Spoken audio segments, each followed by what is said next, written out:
That let me take a couple of steps back then. Let me ask on Uche, Consumer Rights Project. We're marking, to use Alera's word, we're marking Consumer Rights Day. What has changed in the last 1 year? Has there been any improvement whatsoever? Leave telecoms alone. In terms of consumer rights, has anything changed in Nigeria since we marked one last year?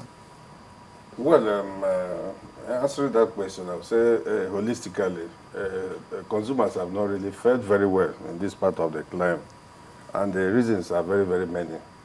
You see, the 15th March of every year is marked as World Consumer Rights Day, and there is a global body called Consumer International, based in London, that seeks to set agenda for each year on what area to be dwelt on. This year, the emphasis is on telephone. Some years back, it will be on either water, money, or others.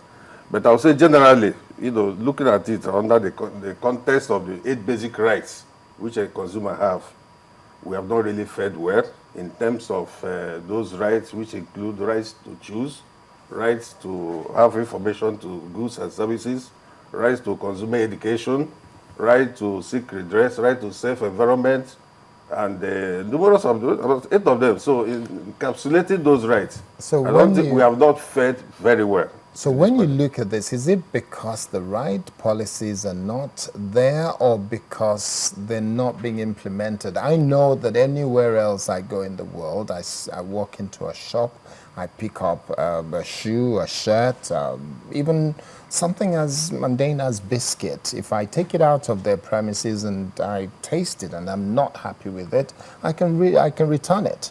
But Nigeria, you go into a shop, you buy a biscuit, you don't chop them now. There are many reasons that are responsible for that. And the major problem has been lack of consumer education. Most consumers in Nigeria are not informed.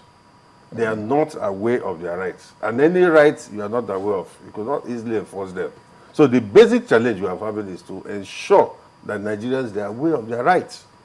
Secondly, also, the part of lackadaisical attitude on the part of consumers. You have just said something that if you travel abroad, that you see, perceive that something you have is of some standard nature, you take it back. But here in our client, you know the nature of an average Nigerian. We're always in a hurry. Nobody seems to, even among dedicated elites.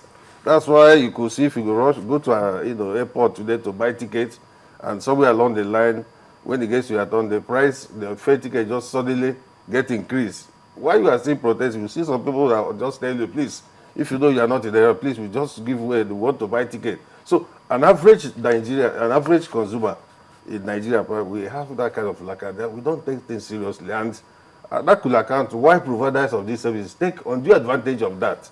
And thirdly, also, we don't have adequate legislation that protects Nigeria in this part of the climate. What we have here in Nigeria, what we call snippets on our laws. We do not have a comprehensive law like other regimes where you could say that these are things that constitute consumers' rights. But luckily enough, last week, the Lagos State government have passed a law, consumer protection, that seems to define most of these things. What constitutes a consumer right? What are the things that constitute when they are infringements? What are the redressal mechanisms? But in what we have in our law, as presently constituted, are things that you have recourse to, laws that these are product liability, law of contracts, all those snippets law that were inherited from the colonial master, and it doesn't work that way. That's why you could see, if you buy a defective product today, then maybe you see a foreign particle inside a bottle of, beef rage, even though it's corked, not open. For you to establish liability that you suffered is a Herculean task because of the nature of our law.